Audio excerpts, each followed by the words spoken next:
People of the world, did someone say Khulja Sim Sim? Because Alibaba is set to enter the Indian e-commerce sector later this year. Flipkart CEO's email spoofed. CFO asked to transfer $80,000 to CEO's bank account. Practo set to enter Brazil. First destination Sao Paulo, Rio next in line. And there's a lot more. You've hit the link that has brought you to me, Aditya Awasthi, and India's hottest, The Bulletin, powered by Ambrain India.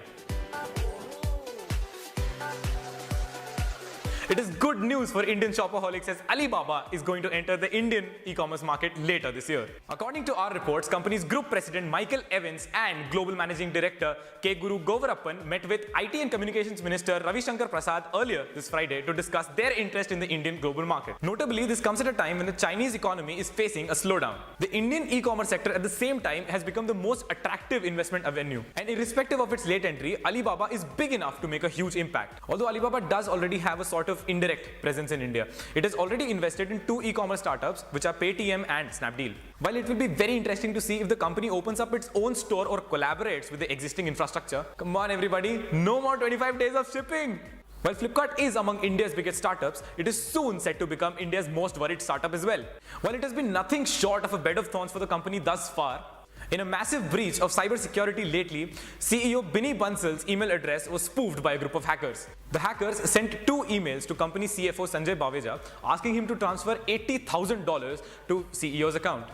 Due to the large amount involved in the transfer, Baweja decided to consult Bansal in person and found out that the emails were fake. A complaint was filed with the CID's cybercrime cell, and the investigators found out that it was a classic case of email spoofing. Email spoofing 101? Well, if an email appears to originate from one source but has actually originated from a completely different source, the email has been spoofed. Putting it more simply, email spoofing is your go-to excuse when your wife finds out about your secretary's love letters in your inbox. On a more serious note though, KPMG reports that as many as 72% of Indian companies have faced cyber attacks in 2015. That's scary. After football and Vin Diesel movies, Brazil will soon be known because of Practo. After launching in Indonesia last September, the healthcare platform, which lets you conveniently schedule your appointment with doctors and also submit forms, is set to enter the biggest Latin American economy, Brazil. Beginning from Sao Paulo, the company will be launching two of its services, Practo Search and Practo Rape. The company has stated that it will be covering 55,000 doctors across 50% of the clinics in Sao Paulo. The services will be available in both languages, that is Portuguese and English. The expansion to Brazil is a piece of a larger puzzle spread across emerging countries across the globe that the company is trying to put together. If you were wondering who is going to give you a friendly robot like Baymax from Big Hero 6, well, unfortunately it's not going to be Google anymore. It seems that the tech giant is still skeptical about the practical application and profitability of robots in the near future. If reports are to be believed, Google's parent company Alphabet is putting up the Boston Dynamics robot division up for sale. While a video surfaced online last month from Boston Dynamics depicting a humanoid scarily similar to Terminator, capable of walking, running, jumping and staying upright when pushed or kicked by humans, the tech community's excitement towards it was not matched by a larger portion of the audience. They were still skeptical about the possibility of robot replacing humans in the real world. The internal emails also stated that the Google's public relations team expressed their discomfort in being associated with such projects.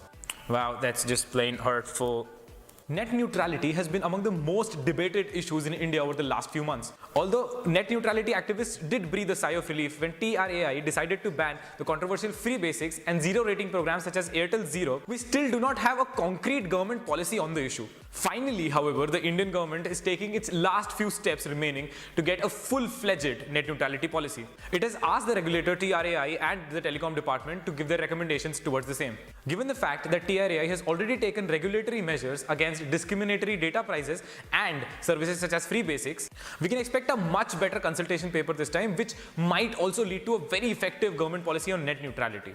Our never-ending wait for trailers is finally being satiated by Creo, the Indian smartphone startup. The company, which intends to design smartphones with uniquely modified Android platforms, has finally released the promotional video of its maiden smartphone dubbed Mark 1. The company believes that hardware has reached a point where it is no longer a crucial differentiator. Instead, the company will be focusing on the software, updating it regularly and significantly, making Mark 1 users feel like they get a new smartphone every month. While the company has decided to withhold the pricing of the smartphone until pending tax laws are finalized by the government, we expect it to cost somewhere between $100 to $400. While number of companies are fighting to tame the largely offline, unorganized retail sector of India, mobile payments network MobiKwik has decided to differentiate itself. MobiKwik has launched a new feature called Explore Nearby, which will now let you locate stores, restaurants, cafes, etc. who are accepting mobile payments.